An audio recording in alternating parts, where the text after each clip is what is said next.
Ciao. Go online, Welcome. and my breath catches in my chest until I hear three little words. You got it. It's the horses, but without nearly as many paper cuts. So it wasn't just supposed to be you and me today, although in a way it's not. When I did the live thing Tuesday on YouTube, and I'm still doing that, 3:30 Pacific, 6:30 Eastern, Monday through Friday, if you would like to come play along while it's live. When I was doing the live thing Tuesday after the high speed event, I asked people to please send me feedback. Stuff that they liked, stuff that they didn't like, points that they wanted to bring up, and I'm happy to say a lot of people did. So even though I don't have the usual kind of guest that I have for this show, in a way I have several. I got an email from Rob, who was here with us yesterday. I don't know if Rob is here with us today, but man, he just like shotgun tons of stuff here, which I'm really excited about. Starting with 5G. I don't care about 5G, says Rob. In fact, I'm sick of hearing about it so much. Not a complaint toward your show, he says, because I don't think it's going to benefit me. Just a bunch of marketing hype. 5GE upsets me, he says. Coverage is an issue for me far more than performance. I've had bad coverage in my last 3 houses. Seems like the benefits of 5G will be in high-density areas that I just don't find myself in much these days. I don't find myself needing higher download speeds if they were available. Let us put a pin in that if we can, because Nabil wrote in with some really interesting thoughts on that. In fact, I think Nabil should go to work for the carriers, but we'll talk about that in a second. Rob is going to get a new phone. He really likes the blue phone of the iPhone 12 more than the iPhone 12 Pro, but he's going to get the iPhone 12 Pro because, you know, he's totes pro. He likes the camera on it better. I don't blame him. I like the camera on it better too. And I'm not getting an iPhone 12 just because of the color. But if I were getting an iPhone this time around, I would be getting the iPhone 12. And it would be a combination of for the color and the price. Because, you know, you're saving $200 to $300 depending on which phone you go with. It's the new cameras, though. They look really good to him. He likes the light capability. He's pretty gentle on his electronics, he says, so the tougher screen doesn't really call out to me. Never broke a screen. I probably will now, and I'll blame you, says Rob. Listen, you don't have to break your screen because I've broken 2. One time I broke into a run with my dog, and the phone just popped out of my pocket and just shattered.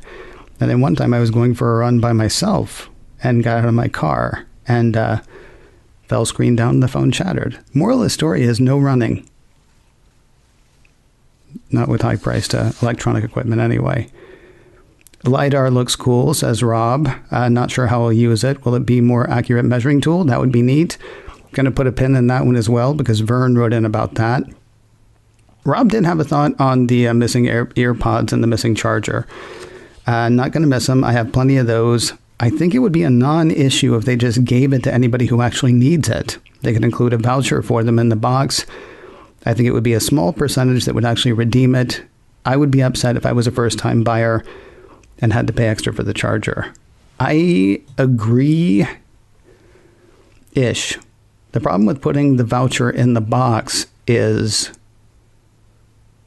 we're not going to the Apple store to pick these things up. You're not going to get out to the car and go, oh, wait a minute, I forgot about this, and then go back in and get that, right? So if I'm sitting there waiting for the phone to come on that Friday and I'm very excited and I open up the box and I go to plug it in and I can't, the voucher doesn't really do me a lot of good. Feels like there ought to be a way in the ordering process. I don't know. They're doing what they're doing. I heard somebody say, and I can't remember who, it might even be in this pile of emails. I heard somebody say that they felt like taking out those chargers goes towards the cost of the 5G radio that they put in from Qualcomm. Because while they did raise the price of the iPhone 11, from the iPhone 11 to the iPhone 12, they did lower the price on the iPhone 12 mini. And they kept the prices the same on the Pro lines, even though they increased the starting storage on the iPhone 12 Pro. It's nickels and dimes. I do agree with you, Rob, though. If I got home or if the FedEx guy dropped this thing off and I opened it up and there was no way for me to listen to the stuff because I've never had an Apple thing before and don't have Lightning headphones, or there was no way to charge it because they didn't send me the wall wart, I'd be upset. I would imagine we're talking about a relatively small number, and I would also imagine that they are going to, you could look at it as a public service announcement, you could look at it as an upsell. I would imagine in the ordering process, they're going to say, listen, it doesn't come with a charger. Do you need /want one? That would be my guess. There is something that is annoyed about not getting the thing for free that we always got for free, but I got a boatload of them. Was talking to somebody on a show last night who doesn't buy the whole green aspect of the thing. He says it's just them trying to save a couple bucks, or however much they're going to save, multiplied by millions of people who are going to buy these things. There's no reason it can't be both.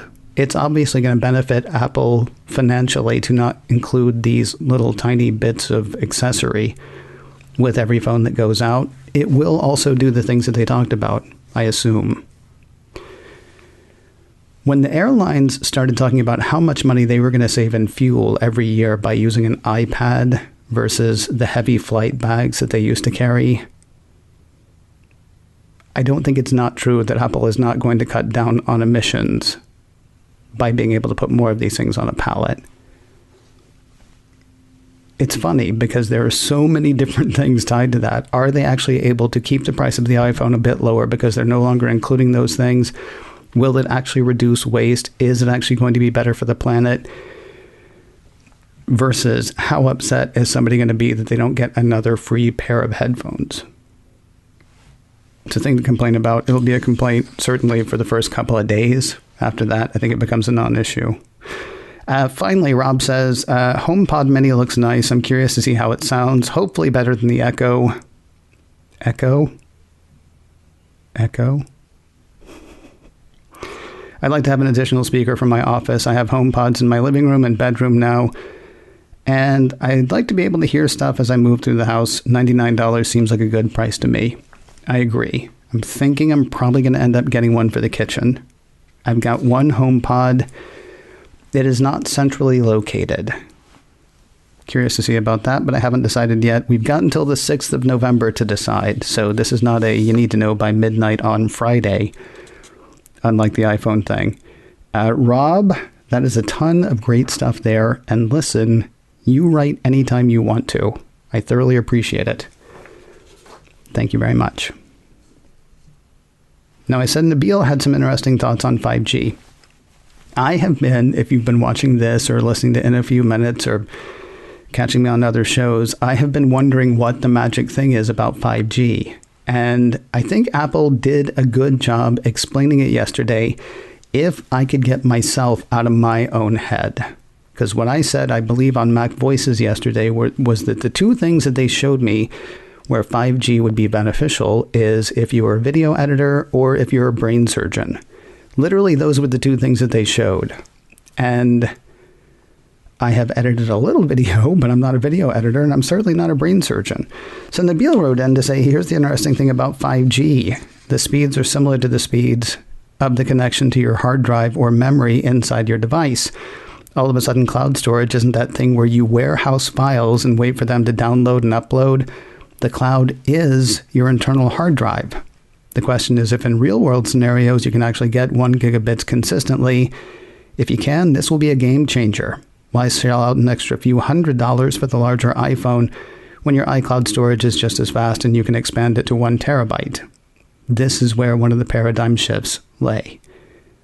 He goes on to say, we'll soon see an explosion of content heavy in the cloud apps. Imagine with 5G, you could bearably edit HD video in Final Cut Pro with the footage all stored in the cloud. You can get 6 gigabytes of footage in as little as 12 seconds. Now, built-in SSDs are much faster, but 5 years ago, the fastest drives in the consumer market were nowhere near that fast, and nowadays, the average consumer drive is probably on par. See, that's why you need to work for the carriers, because you made that simple to understand. If you could, reduce it to about 30 seconds, and if we could throw in some Beyonce music or something, that might make it a tiny bit better. But still, what you did there was actually incredible. Saying that the cloud becomes your hard drive, because you're right. We think of the cloud as the place that we store stuff. We think of the cloud as the place that we can access things, but there's lots of standing around waiting. If 5G can reliably be that fast, and if I have the use case for it, that's the other thing. You've now made me at least understand why 5G might be beneficial. The problem is I'm still too inside my head, not a video editor, not a brain surgeon. So neither of those things said to me, this is what you can do. They said to me, this is what, people with more important jobs can do, which, sounds like me denigrating myself, and I'm not. Apple did actually allude to this stuff yesterday, talking about the fact that you'll be able to edit Dolby Vision HDR video in the Photos app. Again, though, I still think about that as storage. And then they said, well, and sharing it will be easy because 5G. Like we talked about here yesterday, it's really not incumbent upon Apple to make 5G palatable to people. Apple has done what they need to do as far as 5G is concerned by making it a thing that is now in the iPhone. You don't have to choose. You don't have to decide. All you have to decide is which new iPhone you want. I guess technically you're kind of deciding, do I even want 5G? Because you can still get the iPhone XR, iPhone SE, or iPhone 11, none of which has 5G. If you're buying a new iPhone, though, a new iPhone, you're getting 5G. Apple's work there is done. They don't have to sell that anymore. They have to wait for people to get on board. They have to wait for the carriers to make people understand why they need it. And then Apple can start jamming many, many, many more services at us that rely on 5G and make us all hate our iPhone 11s. I mentioned in Rob's email, he had a question about LiDAR. Well, he had a comment about LiDAR. He wasn't sure why he would care. Vern wrote in, one thing that the LiDAR sensor gives us is a true depth sensing for the rear cameras, making focus more certain even in low light. So the LiDAR sensor also aids in the pursuit of photography. This means that, say, portrait shots will have more definitive depth data, and the iPhone won't have to do as much stereoscopic guesswork as to the distance of various background elements of the shot and using lenses of differing focal lengths. Okay, that wins. I get that, especially for people who are buying the iPhone 12 Pro. I mean, again, the people who are buying the iPhone 12 Pro are either buying it because they're into the photography thing, or they're buying it because they want the most expensive phone they can afford. Because they want to be Pro, and so they're going to get the Pro device. Either way, that's great that that's there. The only thing that I'm concerned about not having LiDAR, although I'm hoping by the time I need LiDAR, it will make its way down to the consumer level phone, I guess we'll call it the iPhone 11 or the iPhone 12 versus the Pro. The only thing that I'm concerned about is the same thing that I had with the true depth camera in the iPhone 10. That phone cost $1,000. I wasn't going to spend $1,000, didn't care, didn't need Face ID. But then they did things like the the Animoji that you could only do with the true depth camera. Then they started putting in backgrounds for clips that were only for that could only happen with the true depth camera. And suddenly I felt like there was something that I was missing out on. I hope by the time Apple starts using LiDAR in a way that is going to be appealing to the general consumer, it'll be in the general consumer device. I hope. Who knows? It's possible that LiDAR just stays a tool for other people, for developers, for photographers, for people who are, redesigning homes or mapping out areas or something like that. Maybe we get the benefits of the pros having LiDAR. Although we're going to have LiDAR if we're going to have real augmented reality, which I know the consumers are going to have at some point. I say I know. That is fingers crossed. I know Apple wants consumers to at some point. Vern's concerned that the iPhone 12 Pro Max will not have the battery life of the iPhone 11 Pro Max, but his wife, I love this, by the way. Thank you for sharing it, Vern. His wife has already called his iPhone 11 Pro Max because, see, she's got an iPhone 7, and the battery on the iPhone 7 is crud. It only lasts a couple of hours, but she doesn't want to spend money getting the battery replaced. So Vern has to get an iPhone 12 so that his wife can have the iPhone 11 so that she doesn't spend money on technology. Because apparently Vern's iPhone is free. I'm so glad he shared that. I thought that was hilarious. Finally, he still thinks that 5G is basically a con.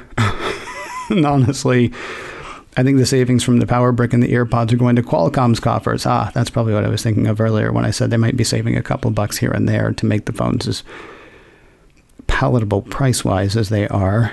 Oh, palatable. See, that's... Anyway. Oh, and also saving money on the OLED display. Right? The OLED display. I know I said on macOS, Ken, that what I'm most excited about is the blue color. That OLED display... I did my first interview about OLED in 2000 when I was working at Tech TV Radio, when it was still called ZDTV Radio. Did my first interview about OLED in 2000, and the guy swore to me that they were ready to go with screens like in the next year or two. I know we've had the TVs for a while, but I'm finally to a place where I might have something that's an OLED screen. That'll be in my iPhone 13. Also, on my concern for the safety and well-being of Lisa Jackson, Vern assures me that they must have windows so they can get up there. I'm sorry, hatches, so they can get up there and clean the windows. I don't really think she's still up there, but if somebody wants to fly a drone by and make sure, that'd be fantastic.